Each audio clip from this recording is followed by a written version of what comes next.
একদিন এক জঙ্গলে বানরদের মধ্যে আলোচনা শুরু হল। এতদিন ধরে তারা শুধু দৌড়ঝাঁপ আর গাছ থেকে লাফালাফি করছে, কিন্তু কারও কোনো শিক্ষা নেই।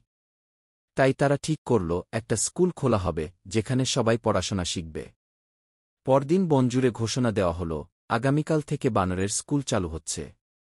সবাই উপস্থিত থাকবে কি? সবাই খুব উৎসাহে প্রস্তুতি নিন।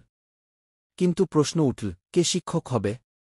অনেকেই অনেক নাম প্রস্তাব করল। কেউ বলল হরিণ ভালো পড়ায়, কেউ বলল কচ্ছপের ধৈর্য আছে, কেউ আবার বলল হাতির স্মৃতিশক্তি দারুণ। সবশেষে এক বয়স্ক বুদ্ধিমান বানর বলল, আমরা নিজেরাই নিজেদের শিক্ষক হই। সবাই মিলে মিলে পড়া শেখাব গু। সবাই হাততালি দিল। কিন্তু পরদিন যখন স্কুল খোলার কথা, তখন কেউ এল না। কেউ বলল, আজ আমার কলা খাওয়ার দিন, কেউ বলল, আজ আমার বিশ্রাম দরকার, কেউ আবার বলল, স্কুলটা তো অনেক দূরে।